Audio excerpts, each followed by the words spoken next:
All right, we are live. All right, guys, welcome to another very special edition of Aussies Taking Over the NBA. We are doing an awards night. Awards night in the afternoon on a Sunday. Beep, beep. Yeah, just some fun. Talk about the season, the regular season. Season that has passed, and some of our Aussies. And yeah, all Aussie team. We're going to talk about Aussie Player of the Year, Rookie of the Year, Aussie Defensive Player of the Year. So things are going to be kind of the That's all right. We'll go MVP and Rookie of the Year, and then we'll talk about the obviously wider league MVP, some of the awards that we think some of the people are going to win. As always, you can find us on SoundCloud and on YouTube. Today we're streaming with sound. We didn't have sound yet on the last one. Sorry. It's all right. Team effort here. But yeah, we got sound on this one. Did a little bit of a test at the start. So that's, it all works. You take things for granted, I think. You take... rushing it out. I was a little bit sick as well, so that's always fun. I made sure I disinfected this mic. Not to reinfect yourself. Yeah, so, we'll just talk about some of the Aussies in general. We've got the Spurs playing at the moment. I haven't checked the score. I should check it just real quick. Yeah. I think they were down at halftime. It was an atrocious game, missing shots everywhere. Yeah. It's just like Derek White does well and then does nothing for the rest of the series. They're down 15 against the Nugs. So your little prediction might be a bit of a failure. I know. And the Nuggets really don't deserve to be there. They're nothing but garbage. But anyway. But we only talked about them for about 2 minutes on the last episode. Yeah. Because the series was still going. That's fair enough. But hopefully we'll see what happens. We'll come back in the next couple of days with a few more episodes. We've got some... season wraps? Yes. We've got Thon Maker and the Joe Ingles, Dante Exum wrap up. And then, obviously, we're doing awards at the moment. What else can we do? We can do... over-under reviews. Yeah, we're going to do the final overs-unders, and then we'll just get back to our regular viewing. More playoffs, second round. Warriors went through, Rockets, Warriors, and then Philly played this morning, didn't they? They did, and they were trash bags. Yeah, they were pretty bad. They started all right. I saw the start. And then right. I mean, Kawhi Leonard had just an amazing night out. Just a fantastic game. But yeah, Embiid got pretty much trounced by Gasol. And Kyle Lowry was a scumbag. Like Patrick Beverley. Yeah, just throwing his head back for absolute no contact and the refs calling it. Did it have a big impact on the game? No, because Leonard had a beast of a game. So they just need to pick up one in Toronto, and I think that will be... Yeah, well, that's the big thing. I think they can defend home court. Yeah.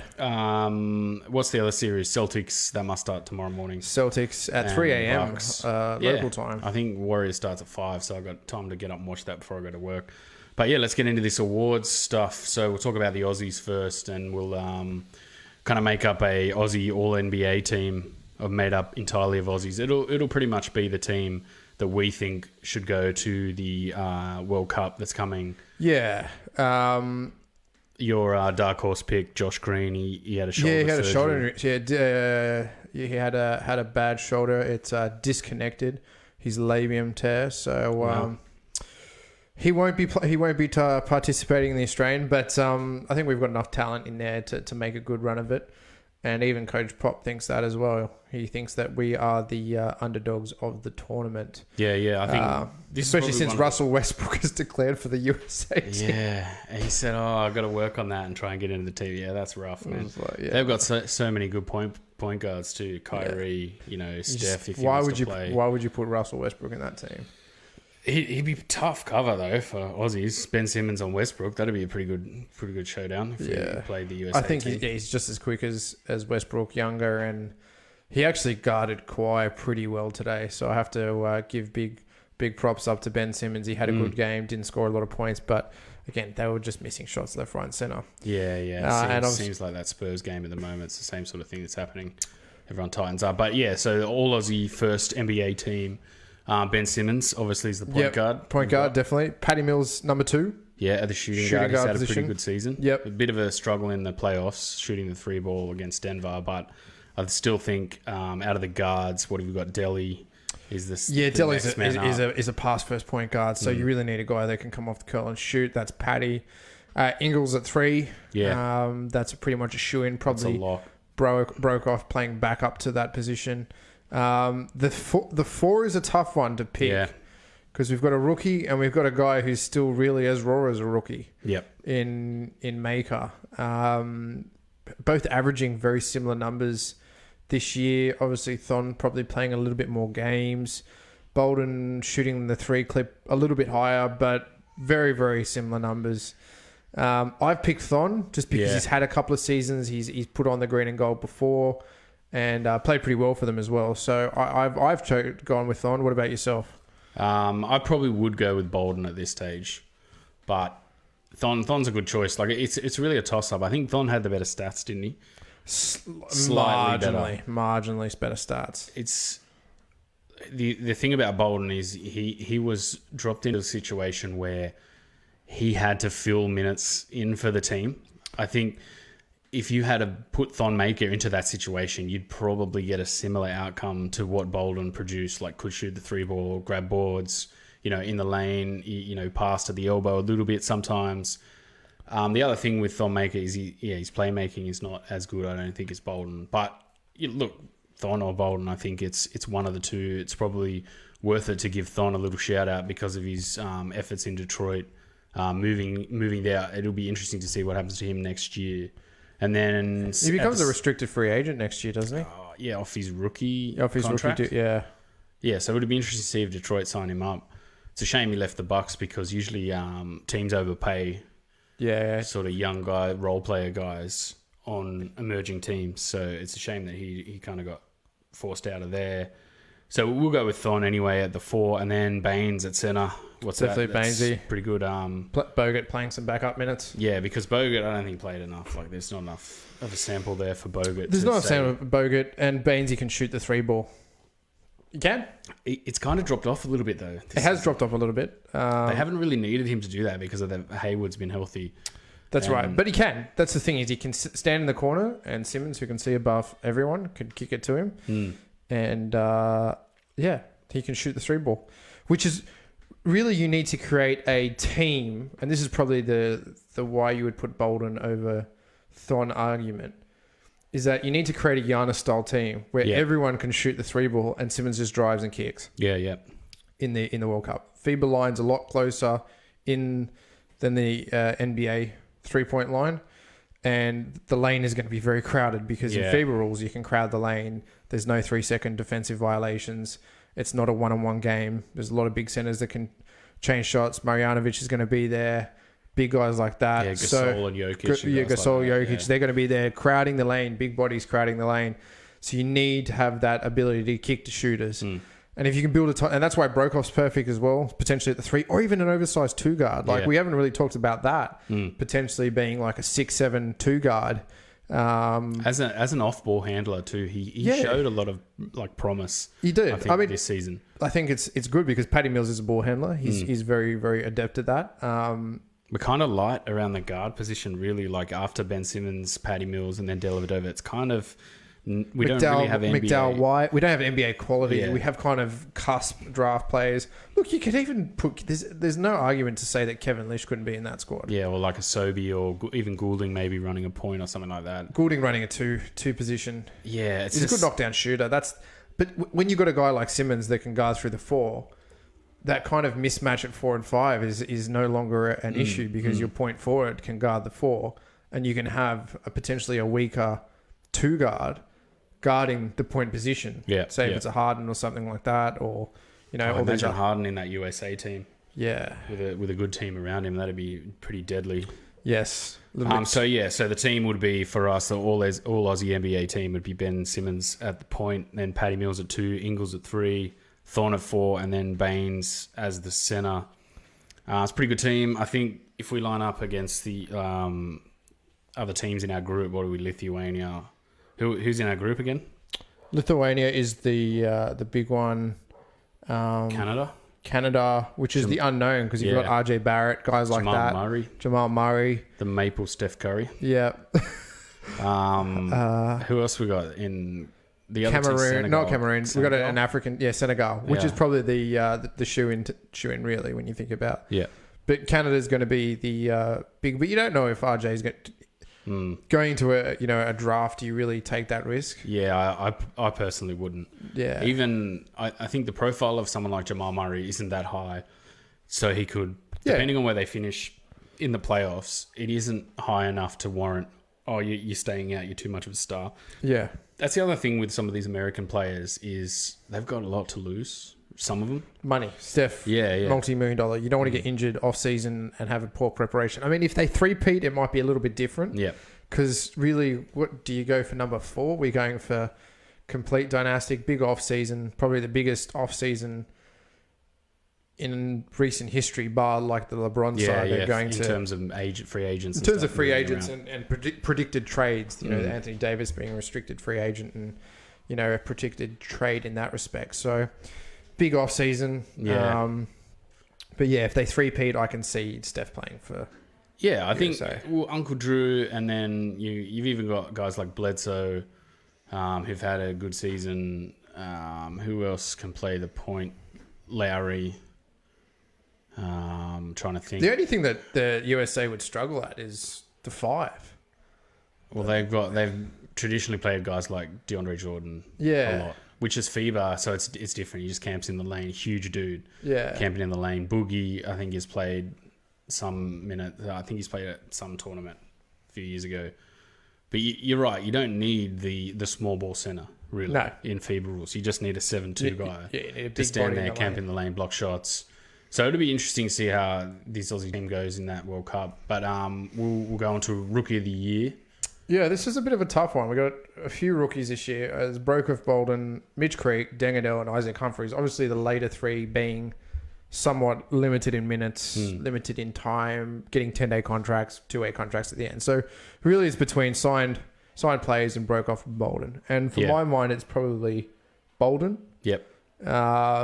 Purely because he's on such a star-studded team that he's even managed to break out some minutes, have some really good games. That Minnesota Timberwolves game where he shot 5 from 7 was crazy. Yeah. He did shoot the 3 ball pretty well this season. I think that's 35%, which is under the average, but it's not bad. It's not bad. It's good for a first-year guy who's not a known shooter. He's a 6'10". He's kind of a 6'10" power forward, weird hybrid. So that's a good enough percentage for a guy who's not a known shooter. His work around the rim was pretty good too, grabbing boards, doing stuff like that. I think Brokoff's probably the next guy close enough to Bolden. I think like Mitch Creek, Dengadell, and Isaac Humphries are the true rookies. But out of those 3, they didn't really get enough game time to even see what any of them did. Yeah. Brokoff, I'm not sure if he did enough. Like it's the only real close one to Bolden in terms of, who did enough. And I don't know. Bolden played more consistent minutes, I think. And you're going to have to give it to Bolden. Yeah. So Rookie of the Year, Jonah Bolden. Yes. Good stuff for him. MVP now, Aussie MVP. We have to... I think this is an easy one. It's obviously Ben Simmons. Yeah. It's obviously Ben Simmons. Says the Philly fan. Says the Philly fan, but you can't... There's no Aussies putting up numbers like him. I think Patty Mills has had a career year, a regular season, but, the guy, although not taking it to the next level in many respects... No. Still... I don't think he has been at a level of Ben Simmons, really. I think in terms of his game, he's taken it to a next level. In terms of his game, but I think Ben Simmons is on a higher level than that. I think the only guy you could probably say came close to him is Joe Ingles, who had also a pretty amazing season. Not necessarily shooting the ball. I think his shooting numbers were down slightly, but, adding the assist to the game, handling the ball for the Jazz, really kind of pulled him out of the fire, halfway through the season. Yeah, definitely after that very, very, very bad start they had. Yeah. Kind of pulled them out of the fire and adding some depth at the ball handling and offensive playmaking position when Exum went down. I think that's when Ingles started to really step up. Took started getting 10-dish games. It might have been a little bit before that. I think he was running a lot with Favors and Gobert, that little pick and roll. But he added which we never saw in the finals. No, we didn't see that at all against Houston. It was brutal. It was just bad. He added that little lefty layup. Yeah. And that was really his finishing around the rim was really what made you go, okay, he's improved that this year. That's a good sort of improvement for him to add to his game, a string for his bow. Because another ball handler, I think, for Australia is important as well. Yeah, well, I mean, you could almost say that 1-3-3 position, they can put the ball on the floor and handle it quite well. Yeah. Which is good to see. So yeah, Ben Simmons MVP. I think that's pretty straightforward. And defensive player of the year, for what he's done defensively, is pretty amazing. He's stepped up his defensive efforts, I think, to an elite caliber, especially for someone who can guard 1 through 5. Yeah. He doesn't guard the 5 terribly well. Great, but you can put a body on him and he won't back down. That's to have that asset in your back pocket of physicality. If you gave that to someone like a Mills or a Dellavedova, I'm sure they'd have the same mentality, trying to up their defense and guard 5s as well. I mean, he's not going to get train wrecked like a Mills or a Dellavedova, but this year I think he's really improved his free throw shooting and his defense, and I think Jimmy Butler we've got to thank for that, because having Jimmy Butler there would improve anyone's defense. If you could learn from a guy like Jimmy Butler, I think it's really improved his hands. I think his steals are up as well. His hands have been way better. Blocks, just using his body. Blocking the 3-point shot. Some of the blocks on Harden and running through have been pretty terrific. Just using his body a lot better and getting to better positions. And I think that'll improve over the rest of the life of his career, the next few years. Yeah. I think it's going to really improve. Hopefully, all stays well in Philly for the next few years, because I think he's going to become a monster. It's still about that jump shot. Everyone's still, memeing out about the jump shot. It just takes time. It's not necessarily a need in this team, but to space the floor a lot better, it would work well. He's still putting up 17, 18 points a night, which without a jumper, that's still phenomenal. It's ridiculous. And it's just everyone, we're going to sag off him. But somehow he still manages to find a way through the lane. So, and as the season's gone on, he's found wrinkles to get to the lane better too. Like I noticed sort of down the stretch of the season, a few of the Redick looks were tosses back to Simmons, who had a wide open lane because, we all thought that was a play for Redick. Yeah. And he had the lane wide open because everyone sort of sagged over for Redick. Things like that. And even, look, if Brett Brown didn't have Embiid, you'd run a different, more compact offense. But because they've got that, large ball center, you don't need to run as if you put Ben Simmons in a system like Utah, where they run a lot of rub screen action, a lot of curl inside the 3-point line. He might do a little bit better, but you don't really need to do that with the Philly lineup. You got shooters like Redick. It's probably trending more towards having Ben Simmons with shooters, and I like that for Australia too. Australia trends towards having Ben Simmons run point, which I hope, fingers crossed, he plays for Australia in the World Cup and the Olympics. Ben Simmons plus shooters, I think that's the go. And that's the key. It's a Giannis-style setup. Unfortunately, Giannis doesn't get that because being of Greek descent. I'm sure they have some great... Greece? Does Greece have a good team? No. No, they do not. Well, hey, with Giannis on the we'll team... see. His brother will be Kostas will be in that team as well. Well, that's the thing is they could just have a team of Antetokounmpo. Yeah, 5-man Antetokounmpo lineup. I think they've got 4. There's 4 all up. Kostas... There's 4 all up. One's playing in Europe, I think. One's not playing anymore. And then there's... Kostas. I think at Dallas. Yes, at the Mavericks. I think he was a pick by Philly as well, traded to Dallas. 60th pick traded to Dallas for... So it'll be interesting to track 2 his picks. career. Any other Aussie awards we need to... Most improved? Yeah, I think most improved would have to go to Joe Ingles. Yep. I think that's a fair statement. I don't think Baines has had a big injury. Baines is 34 as well. Yeah, Baines is a focus role too. It's not. Yeah, he's not like, hey, get better. He's just, hey, this is you're this guy. You plug in this way. You just do that. The only thing Baines adds to his game in the last couple of years was a 3-point shot, which has been. He hasn't shot that many threes this year, really. I think he only shot about 30, about the same as his playoff rate from last year. And during the regular season last year, I think he only shot about 10 or 11. Yeah, it's not high. But again, it's just something else that potentially you could get a lot more out of him in a Simmons-style setup, spreading the floor. Yeah, of him leaking out to the corner and being left open. Because who's gonna guard Aaron Baines in the corner? Seriously. True. He's not going to put the ball on the floor. Especially in FIBA where the center usually camps in the lane. So it could be a nice little wrinkle for the Aussie team. Yeah, definitely. Any other ones we got? No. That's it for the Aussies? Yeah, that's it for the Aussies, I think. Now on to the NBA. Yeah, the wider NBA. The wider NBA. Look. Should we start with most improved? Yeah, I'm going to go Pascal Siakam. Bottom up to MVP. Yeah, Pascal Siakam. I mean, he's really improved. He's added something to that team that even with Leonard potentially leaving, obviously doing the one and done, you'd still say, wow, they're a force to be reckoned with. You know what I mean? Like, he's puts the ball on the floor, can drive, finish through traffic, shoot the 3-ball, defends really well, is lockdown defender. Yeah. So you'd have to say Pascal Siakam. Yeah, I think Siakam. He had a really good game this morning too. Yeah, massive point, 29 points.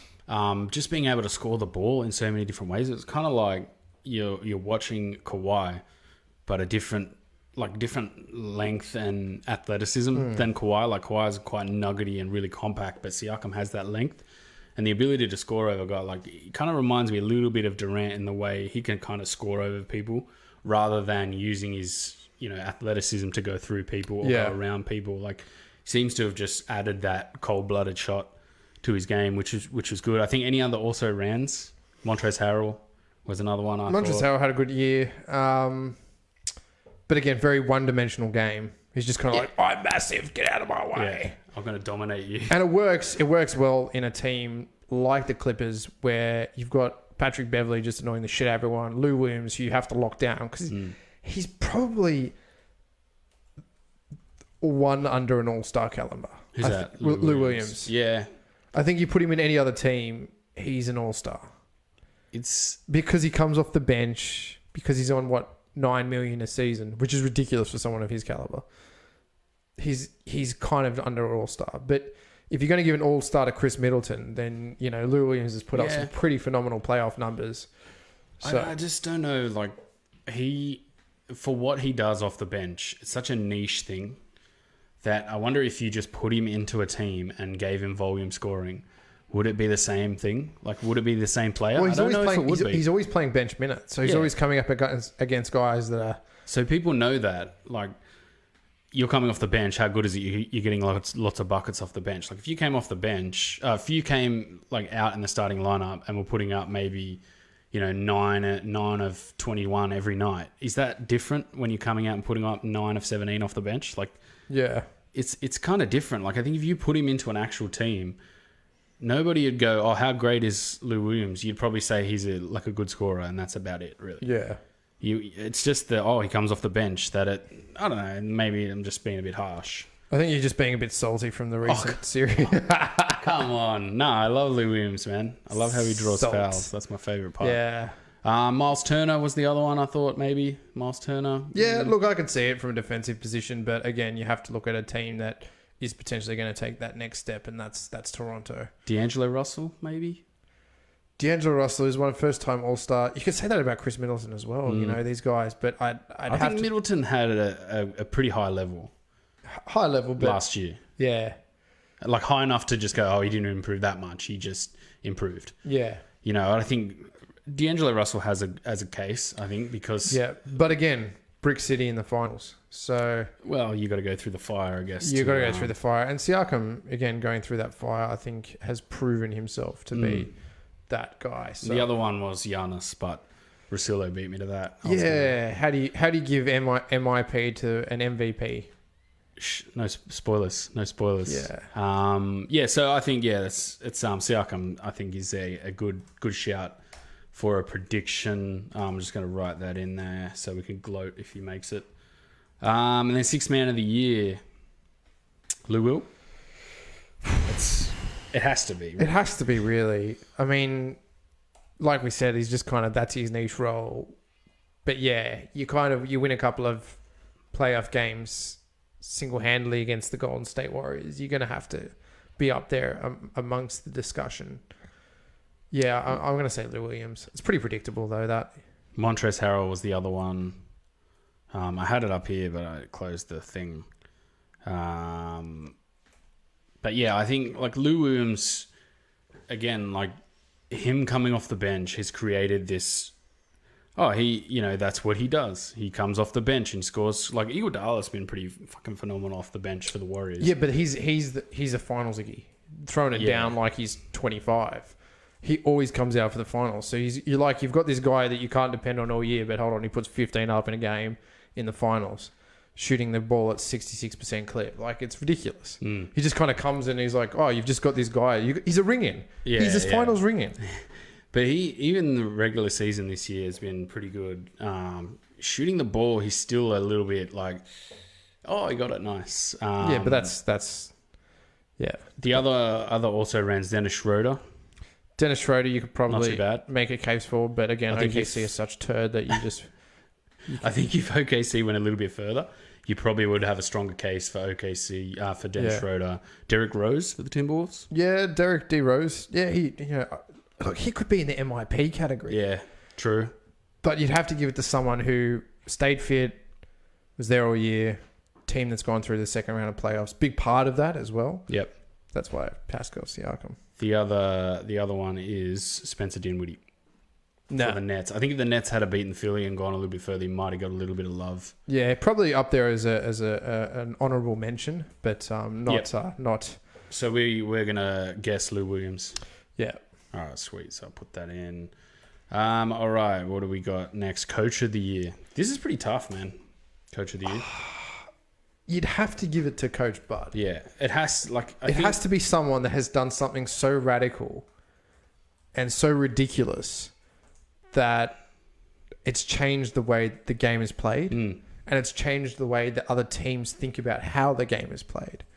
So for years, it's been small ball lineup, fast shooters, perimeter defenders, and then you get this freak that comes in, hands like, dinner plates, can handle the ball somewhat well, but can literally dunk from the free throw line, foul line.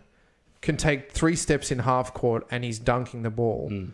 Can dunk around a 7-foot center, blocking the lane. Off a 1 foot. Off a 1 foot Euro step. And can see the whole floor. Yeah. And plays in phenomenal defensive level. So you're going at it in a different way. Like, was that staring at him enough to make it that he's not the coach of the year? Well, I don't think it was staring at him enough. I mean, we had this Giannis last year. Yeah. And that wasn't done. And you had the team last year and it wasn't done. So what changed? I think he's the one that saw, all right, let's do something completely different. So now it's back on like the other way. Like, you're saying that he had to work this out, and that's obviously going to give him coach of the year. Yeah, I think so. I mean, you can't... I think Coach Bud, coach of the year, honourable mention Nick Nurse. Yep. Definitely honourable mention Nick Nurse. Mike Malone for the Nuggets, I think, as well. Mike Malone for the Nuggets, yes. Definitely turning the Nuggets around. The other two being Atkinson and Clifford, Orlando and the Nets. Not a bad effort, but I don't think it's enough of what Bud's done. It's not enough of what Bud's done. I think they've developed teams to a point that they're like, oh, this has been not bad. We've gotten to the playoffs, but not what Coach Bud's done. He has made the Bucks such a force that you can't argue with it. Not really. It's a phenomenal what they've done. I think if they had gone from, what were they, seventh last year, and then to 4th, maybe, you'd go, not bad. That's a good... But to go from, I think they were 46 or 47 win season to 60, like, that's phenomenal. And not just that, to win by an average of 15 points every game. Like, it wasn't just like, oh, there were some close games. Philly played a lot of close games where they did not stretch the win. It was all 3-5 points. Bucks were in garbage time halfway, 50% of the games, 2 minutes into the 4th quarter. It was garbage time. And so, I mean, Giannis is very durable as well. That's the very lucky thing. He's he had a few little niggles. Yeah, here and games there. Games out here and there. But as a whole, as a 6'11" point forward, pretty durable. So I think, Coach Bud, obviously, for what he did to take them to that many wins, I think that hands down takes the cake. Malone, for what he's done for the Nuggets, is still pretty phenomenal. I think if you don't have Bud there, it's very clearly Malone. Nick Nurse, I don't know if he did that much. The Raptors were kind of already the Raptors, in the front office made a huge change. Which Raptors were the Raptors, but it wasn't a... Gasol... Yeah. Gasol for Jonas Valanciunas, which is a weird move in itself, but one he specifically had in mind against Philly. Yeah. He knew that they would have to probably play Philly. He needed a center that could bring Embiid to the elbow and a big body and a smart, intelligent player. He got Kawhi to play. Yeah, true. And he got Kawhi to play by promising that he would play no back-to-backs. Yeah, that's not a bad... That's good. Good coaching. So you got a guy in, you said, right, in your head, you're injured. You're not going to play a back-to-back this season. And Kawhi went, sweet, I'll play. Yeah. So I think that was very intelligent because you got a guy who was all reports going to sit out the season and wait for free agency to recover. I don't know why, man. Like, just play. He's a weird dude. Yeah, he is. Like, he doesn't really even get passionate on the basketball court. He's just kind of like, he's a Terminator. He's just complete. He's just. So I don't think Nick Nurse did that much really. Like he kind of took the same team and a few pieces changed and then did the same with it. I think he's done something that he's taken the same team. You got DeMar DeRozan for Kawhi Leonard, so you got to take this. This team's got to go to 50 wins. But I think he made a couple of good moves to get Kawhi playing at maximum effort, to get Siakam into the game more, and to get Gasol there when at the time mattered. And I think that'll pay off dividends potentially in the postseason run. I think, yeah, he's Kawhi's just such a Terminator, but, you know, like, he's just so unassuming and just takes people down. It's brutal. Brutal to watch. The other one, Doc Rivers, but... Yeah. What he did with the Clippers is phenomenal. Yeah, really. yeah. Because that was just... A team of... Yeah, and like trash, losing a couple of good weird players, Marjanovic... Who was completely useless. And Harris, just like your best scorer, your best player, basically. Like, no, we're going to... But that's Jerry West, man. Jerry West just came in and just clean the entire thing. Don't care about it. Don't even think about it. Don't even look back at the players. Just clean the entire thing. Start again.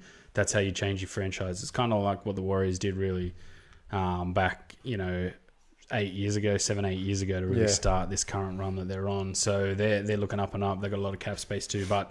Yeah, Coach Bud. So we'll lock that in. Our pick is Coach Bud. We'll move along to the Rookie of the Year. Locked in, hands down. It's Luka Doncic. Yeah. With a big caveat saying that you kind of went missing for the last 8 weeks post All-Star snub. It was kind of the Trae Young show. Yeah, I think Trae Young had more to play for, though. Yeah. The spotlight went back onto Trae Young because basically 3/4 of the way through, just over halfway through the season, Dallas just went, right, and we know what we're doing now. We're going all in on Luka. Sweep the slate clean, do the same thing as the Clippers did, sweep it. And then, Luka Doncic didn't really have that much to play for. At the start, he had, I want to show everyone what I'm good at and what I can do. But then once he'd shown it, and once he kind of got a clear lead as and once they'd kind of blown it up as well, it's like you don't really need to play this guy a lot because we don't want him to be injured. He'll just keep doing what he do. Put up 18 points a night. Yeah, and it's got to be Luka Doncic. Yeah, a guy that can change the way the game is played, like him. Yeah, can reshape a franchise really because we said it. Like I don't get tired of saying that we said at the start of the season. It's good that it's going to take this team going, oh shit, we got to get rid of Dennis Smith, we got to get rid of DeAndre Jordan, we got to get rid of all these guys because Luka is the future. Yeah. Like they started the season a team that was, do we do all this stuff yet? Where, anyone was playing a video game basically would have just been like, that's what I'm doing, get rid of it. Like no emotional contact to this situation. All you do is you get rid of everyone and you have Luka Doncic plus shooters. Yes. And he showed at the start of the season that he was, clearly the best rookie. Trae Young had a bit of a spike towards the end of the season, but the start of that season for Trae Young was pretty bad. Horrific, yeah. And Atlanta are a franchise that I don't know if, they're going from, I think they're going from step 7 to step 6. They're not going 7 to 2 with Trae Young. Whereas I think with Luka Doncic, they're going from 7 to 3 or 7 to 2. As a franchise, it depends what happens with this whole Kristaps bizarre scenario that we have faced. Not go through. We won't go through the scenario, but it really depends on what happens in the next. Because Luke Walton's going through a bit of a Kristapsization as well. He has. I mean, these guys just get a little bit rapey. I don't understand what it is. Maybe they need to have a rape whistle when they feel like they're going to rape someone. They blow the whistle. Let's quickly move on to the MVP race. MVP, had here. So obviously it's between Giannis and Harden, really. Yeah. I think that you take away the 15 calls that Harden gets a night and goes to the free throw line, stats don't match up. It's got to be Giannis. Do you feel like that Giannis gets the same kind of treatment from the refs? No. No? I don't think he goes I to kind the of line. think he does sometimes. But it's less... But it's because... Well, put it this way. He gets more contact than Harden. Because he's just a unit. Just because he goes at the rim. And guys go up to block the shot and they get his hand. That's contact. Yeah. Harden flops. Yeah. Giannis doesn't flop. Nah, he kind of gets hit so much that even things that kind of don't really look like getting hit and he gets calls. And when Harden's beard gets fouled and he throws his head back and he's holding his head, it's grabbing dudes on the way to the rim. When did we become the Spanish Football League? When did we become Real Madrid versus Barcelona and Cristiano Ronaldo falling over and grabbing his shin? Yeah. That's what I don't like, man. And I feel like I don't hear it enough. I feel like that hurts Harden's MVP case. It does. I think so. I think if he played harder, if he just played with less of the rubbish flopping in his game. Yeah. Maybe, as a fan from the other side of the world, maybe I'm putting too much stock into that. I don't think so, man. I feel like it kind of makes him hard to watch, man. And even his style in general is hard to watch. But it doesn't take away from the fact that... He's phenomenal. What he did too, basically, get out of my way. I'm just taking every shot for the next 30 games. Yeah. Drag them out of a hole, man. Because they were... What was their start? I think they were 2-8 or something, 2-9. Then I think they won 16 or 17 straight, or 15 out of 17 or something like that. Basically down to Harden. But I feel like Antetokounmpo's whole season was just... He was at a high level. And his level never dipped at all. And he plays the game the right way. He dragged that franchise. He revolutionized their offense. Even guys like Brook Lopez, Yeah, just pull up and shoot from everywhere. It made guys like him relevant. Middleton, I think his numbers were slightly down this season, but still... He gets you a lot of free shots, a lot of open looks, because he collapses the lane so much. Because everyone's going to collapse to defend him, and if you surround him with shooters, you're always going to have one on the perimeter. And I think Bledsoe's had a really good year. I think that Brogdon is the most underrated player. It's a shame he got injured, because most improved. I think he might have been a little... Could have been. He was a 50-40-90. So 50% field, 40% three, 90% free throw. That is pretty good numbers. You always felt like when he was getting to the rim, you were just like, oh, that's finished. Yes. Even 3 steps to the rim, and you're like, it's got a lane, it's a finish. And he'd finish it almost every time. I think around the rim, or shooting the 3, he was something crazy on some streak. I think of about 15 or 20 made threes in a row. But yeah, every time he got to the basket, man, he just felt like, he's finished in that. But Giannis' whole season, I think, was better than what Harden, the Harden kind of peaked in a certain and he's had spot. A terrible playoffs. Harden's been kind of fell over in the playoffs. The other also Rans, Paul George. Not enough. I think that's still phenomenal, but still a phenomenal year. It's a rough beat. Rough beat, but yeah, you just got to give Giannis. You have to give it to Giannis. And then Lillard, not a quite. year. I would be surprised if it's between him and Kevin Durant for MVP finals. Finals MVP. Obviously, they've got to reach there, but yeah. And then going further down the list, Curry wasn't too healthy. Injured. Yeah. Kawhi not playing back-to-backs is a huge black mark. Yeah. Jokic. The other one would have been Embiid, but Embiid got injured a little bit as well. Too much time out for Embiid. Yeah. And then Durant, but Durant regular season wasn't. It was not too bad. I think he was down a little bit, and then but not MVP, not changing. Not that caliber. No. And plus, with 4 guys on your team, it's hard to be an individual. And plus, the style they play, it's hard to be an individual in that team, really. So yeah, do we need any? No, that's it. We've hit the crescendo MVP. Yeah. We talk about, I suppose, the all Aussie first team, which we've spoken about, and how that impacts the Boomers. That's it. I think that's all really my notes. We need to talk about anything else That's it, guys. Chat about the league at all. I think we need to come back and crescendo wrap the season. Yep. After the playoffs, because I think that's going to give us a good vibe of where the league's heading, especially into a massive free market agency year and a really big draft year too. Yeah, there's going to be some good players. Zion, obviously. RJ Barrett. McDowell White is declared, yes. Yep. He's going to go very late second round though. Yeah, at the best.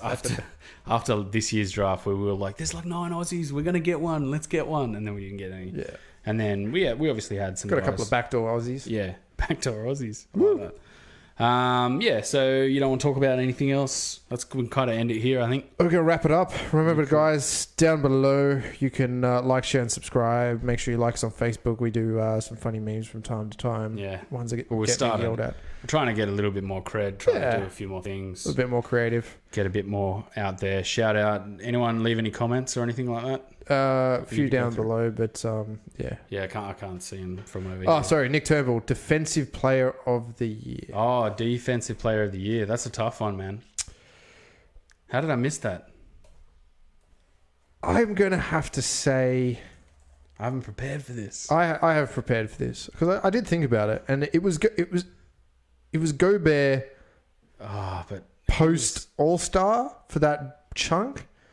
But then he just went missing in the playoffs, so I can't give it to him. Muck in the playoffs. He was just muck. Miles Turner had a terrific year. I think most improved defensively, Miles Turner. Yep. Embiid, yeah, he's big. He's not quite the defensive powerhouse. Look, you'd have to say Kawhi Leonard. PG-13. Paul George is another one. Giannis was the other one. Giannis, potentially Defensive Player of the Year. Just a beast. Draymond. No, not Draymond. I'm going Draymond. If you look... he actually had a bit of a down year this year. Look, if you get into the raw numbers of Defensive Player of the Year and you look at what... You're looking at deflections, block shots, steals. That's really what you're looking at in the kind of the three categories. Raw plus minus... Defensive plus minus. I think Gobert takes it. I can't do Gobert, man. I don't want to give Gobert. I think he was so crap at the start of the season. Let's give it to Miles Turner. Let's give it to Giannis. No, I guess I'm going Miles Turner. Paul George. Okay, done. We'll throw Paul George a bone since he entered the playoffs missing 2 shoulders, basically. And having a Russell Westbrook. I don't know if I could do Rudy, man. Like after the start of that season. I can't. And the fact that he cried when he got an All-Star snub, and then he whacked that cup off the and got ejected out of the game too. But I don't know. This year was kind of the year of there was no defense, really. No, and it was very just exhibition style stuff. Like the regular season's just exhibition type stuff.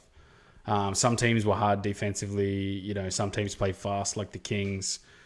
But I don't know, man. Not a lot of players like Giannis. The improvement Giannis made is probably up there. Yeah. Paul George as a defender, probably their only main on-ball defender that they have. OKC. I just don't know. I can't do Rudy, man. No, not after they disappointed me in the finals as well. I'm gonna go Miles Turner. Turner, all right. Yeah.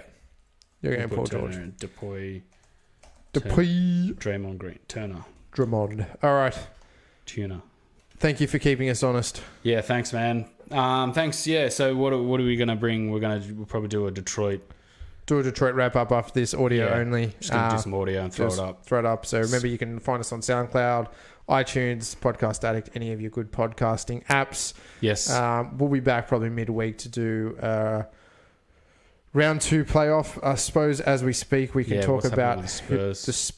Oh, they're down 4 with 50 seconds to go. Oh, it's very tight. Down 2, 52 seconds to go. Might have to throw that on the big TV. Did that even work? We'll just put our phone there.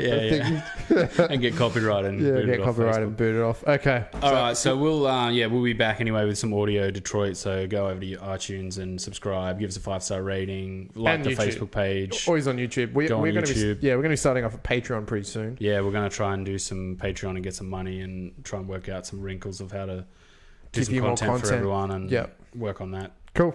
All right, guys. Peace out. Take it easy, everyone. See you.